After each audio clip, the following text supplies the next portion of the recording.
वर्णिवेशरमणीय दर्शनं मन्दहासरुचिराननां भुजं पूजितं सुरु नरोत्तमैर्मुदा धर्मनन्दनमहं विचिन्तये। असतो मा षड्गमय तमसो मा ज्योतिर्गमय मृत्युर्मा अमृतं गमयः। ओम शांति शांति शांति।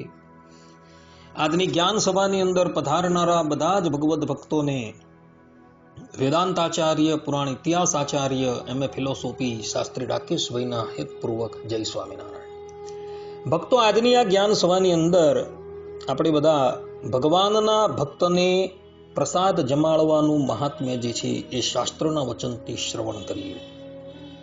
સર્વપ્રથમ પ્રસાદ એટલે શું? તો પ્રસાદનો અર્થ જે છે એ વ્યાકરણ કોશની અંદર કૃપા કરવામાં આવેલો છે, પરંતુ એનો વિસ્તૃત અર્થ કરતા શ્રીમદ ભાગવતની ઉપર જગતગુરુ વલ્લભાચાર્યજીએ જે સુબોધિની નામની વ્યાખ્યા લખેલી છે અને એ સુબોધિની વ્યાખ્યાની ઉપર એમના જ સંપ્રદાયના એક મહાન વિદ્વાન લાલુ ભટ્ટજીએ યોજના નામની વ્યાખ્યા લખેલી છે। એ વ્યાખ્યાની અંદર લાલુ ભટ્ટજી પ્રસાદ શબ્દનો અર્થ કરતા કહે છે કે ધર્મી એવા પરબ્રહ્મ પરમાત્માના ગુણોનો જેની અંદર પ્રવેશ થઈ જાય એને પ્રસાદ કહેવામાં આવે છે।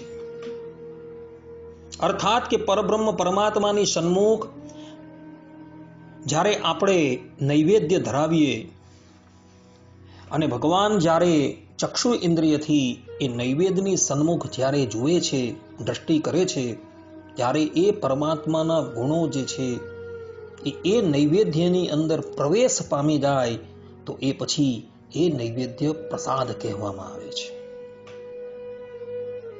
પદ્મ પુરાણની અંદર સ્વયં પરબ્રહ્મ પરમાત્મા ભગવાન શ્રીમન નારાયણ બ્રહ્માજીને કહે છે, નૈવેદ્યમ પૂરતો મહ્યમ ચક્ષુષા ગૃહ્યતે મયા રસમ વૈષ્ણવ જીવહયા ગ્રહણાત કમલોદ્ભવમ। અર્થાત કે હે કમલમાંથી ઉત્પન્ન થયેલા બ્રહ્માજી, જ્યારે મારો ભક્ત મારી સન્મુખ નૈવેદ્ય ઉપસ્થિત કરે છે ત્યારે હું એને ચક્ષુ વડે ગ્રહણ કરું છું, અને જ્યારે મને એ પ્રસાદ આરોગવાની ઈચ્છા થાય ત્યારે હું વૈષ્ણવોની જીહ્વા ઇન્દ્રિયથી એ પ્રસાદનો સ્વાદ જે છે એ માણું છું। કહેવાનું તાત્પર્ય એ છે કે ભગવાન જે છે એ નૈવેદ્યનું ગ્રહણ જે છે એ પોતાની ચક્ષુ ઇન્દ્રિયથી કરે છે, પરંતુ એ જ પરમાત્માને જ્યારે એ નૈવેદ્ય ગ્રહણ કરવાની ઈચ્છા થાય છે ત્યારે એ પરમાત્મા વૈષ્ણવોની જીહ્વા ઇન્દ્રિયથી એ નૈવેદ્ય અર્થાત કે પ્રસાદને ગ્રહણ કરે છે। આ પ્રમાણે ભગવાનના ભક્તને પ્રસાદ ગ્રહણ કરાવવાથી ભગવાન જે છે એ સ્વયં તૃપ્ત થાય છે એવું આ શ્લોકની અંદર કહેલું છે। પદ્મ પુરાણના સૃષ્ટિખંડની અંદર ભગવાન વેદવ્યાસજી કહે છે કે એક ભગવાનના ભક્તને પ્રસાદ લેવડાવવામાં આવે ને તો સમુદ્ર સહિત સમસ્ત પૃથ્વીનું દાન કર્યાનું ફલ પ્રાપ્ત થાય છે। સપ્તદ્વીપતિ પૃથ્વી એનું દાન કોણ કરી શકવાનું? કોઈ કરી ન શકે, કારણ કે આપણા અધિકારની અંદર એ છે, પરંતુ ભગવાન વેદવ્યાસજી કહી દે છે કે ભગવાનના ભક્તને જો તમે ભગવાનનો પ્રસાદ જે છે એ જમાડો તો સમુદ્ર સહિત સપ્તદ્વીપવતી પૃથ્વીનું દાન કર્યાનું ફલ તમને પ્રાપ્ત થઈ જાય। આ પ્રમાણે ભગવાનના ભક્તને પ્રસાદ જમાડવાનું મહાત્મ્ય ભક્તો શાસ્ત્રોની અંદર લખેલું છે। આ સંબંધની અંદર શ્રી વલ્લભાચાર્યજીના જીવનનો એક પ્રસંગ જે છે એ અવલોકન કરવા યોગ્ય છે। એક સમયની વાત છે જગતગુરુ વલ્લભાચાર્યજી પ્રયાગ ક્ષેત્રમાં આવેલી ત્રિવેણીની અંદર સ્નાન કરતા હતા અને સ્નાન કરતા કરતા તેઓ બોલ્યા કે એક બ્રાહ્મણને જો ભોજન કરાવવામાં આવે તો મનુષ્યનું શ્રેય થાય.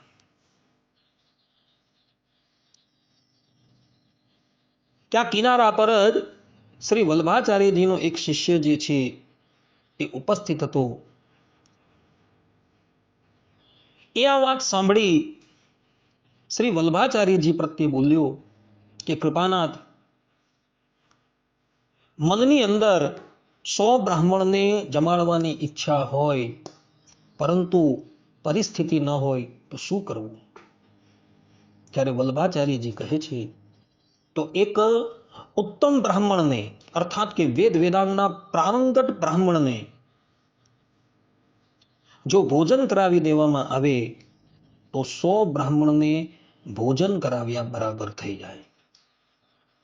ત્યારે પેલો વૈષ્ણવ જે છે એ પુનઃ શ્રી વલ્લભાચાર્યજી પ્રત્યે બોલ્યો કે હે કૃપાનાથ, મનની અંદર એવા 100 ઉત્તમ બ્રાહ્મણને ભોજન કરાવવાની ઈચ્છા હોય પરંતુ પરિસ્થિતિ ન હોય તો શું કરવું?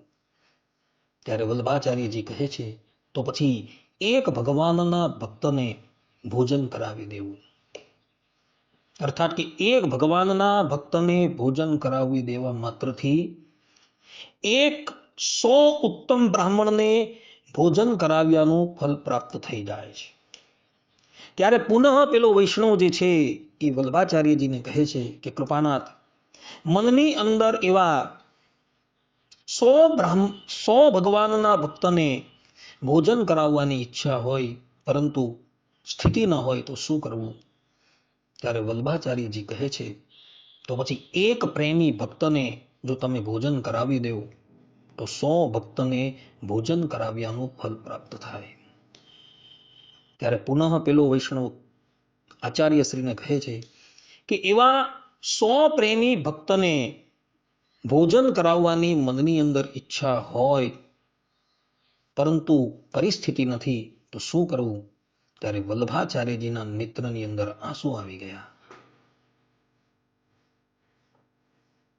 ત્યારે પેલો વૈષ્ણવ પૂછે છે કે કૃપાનાથ, આપના નેત્રની અંદર આંસુ કેમ આવી ગયા?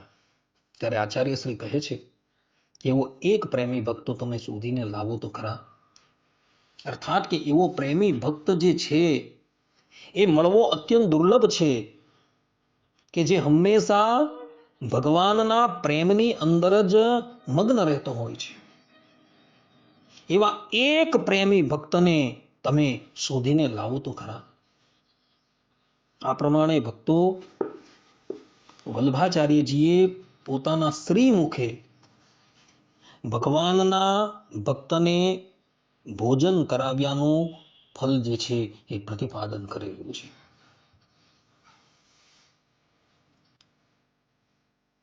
વચનામૃતની અંદર ગઢડા મધ્યના 63માં વચનામૃતમાં ભગવાન સ્વામિનારાયણ કહે છે કે ભગવાનની નવધા ભક્તિએ યુક્ત હોય તેના જીવને તો તત્કાલ અતિશય બલ આવે, માટે જીવને બલ પામવાને અર્થે ભગવાનને ભગવાનના ભક્તની સેવા બરાબર બીજો કોઈ ઉપાય નથી.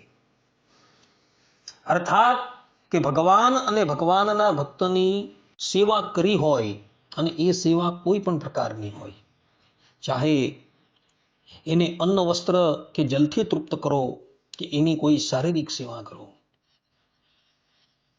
તો આ પ્રમાણે એ ભગવત ભક્તની સેવા કરવાથી પરબ્રહ્મ પરમાત્મા જે છે એ સેવા કરનારાની ઉપર અત્યંત પ્રસન્ન થઈ જાય છે અને એના જીવાત્માને ભગવાન જે છે એ વૃદ્ધિ પમાડે છે, અર્થાત કે બળવાન બનાવે છે. માટે ભક્તો, ભગવાન શ્રી હરિના જે ભક્તો છે જેના હૃદયની અંદર સાક્ષાત પરબ્રહ્મ પરમાત્મા જે છે એ બિરાજમાન છે, તો એવા એ ભક્તને તૃપ્ત કરવા માત્રથી પરબ્રહ્મ પરમાત્મા જે છે એ તૃપ્ત થઈ જાય છે.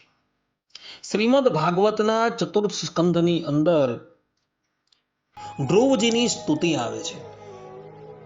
એ સ્તુતિની અંદર ધ્રુવજી કહે છે કે એક વખત માનસી પૂજા કરવા માત્રથી હે પરમાત્મા તમે એ જીવાત્માના હૃદયની અંદર સાક્ષાત પ્રવેશી જાઓ છો. અંગુષ્ઠ માત્ર પુરુષો મધ્યે આત્માની તિષ્ઠતી. પરબ્રહ્મ પરમાત્મા જે છે એ જગતના જીવોની અંદર તો સ્વરૂપથી રહ્યા છે, અર્થાત કે નિરાકાર રૂપે રહ્યા છે, પરંતુ ભગવાનના ભક્તના હૃદયની અંદર ઉપાસનાની સિદ્ધિને અર્થે એ પરબ્રહ્મ પરમાત્મા જે છે એ અંગૂઠા જેટલું રૂપ ધારણ કરીને એના હૃદયની અંદર આવીને વિરાજમાન થાય છે. એટલે ભગવદી શ્રુતિ કહે છે અંગુષ્ઠ માત્ર પુરુષો મધ્યે આત્માની તિષ્ઠતી. માટે ભક્તો, ભગવાનના ભક્તને અન્ન જલથી જો તમે તૃપ્ત કરશો તો એના દ્વારા પરબ્રહ્મ પરમાત્મા જે છે એ તૃપ્ત થઈ જશે. કારણ કે એ જ પરબ્રહ્મ પરમાત્મા પદ્મ પુરાણની અંદર પોતાના શ્રી મુખે કહે છે રસમ વૈષ્ણવ જીવ હયા. જ્યારે મને એ નૈવેદ્ય જે છે એ સાક્ષાત આરોગવાની ઈચ્છા થાય ત્યારે હું વૈષ્ણવની જીવહા ઇન્દ્રિયથી એ નૈવેદ્યને ગ્રહણ કરું છું. માટે ભક્તો, ભગવાનના ભક્તને પ્રસાદ જે છે એ અવશ્ય લેવડાવજો, જેથી કરીને એ પરબ્રહ્મ પરમાત્મા જે છે એ પોતે તૃપ્ત થશે. આટલું કહીને હું મારા આ પ્રવચનને વિરામ આપું છું. સર્વે સંતુ નિરામયઃ, સર્વે સુખીનો ભવંતુ, સર્વે ભદ્રાણિ પશ્યન્તુ, મા કશ્ચિત દુઃખ ભાગ ભવેત. અસ્તુ. જય સ્વામિનારાયણ.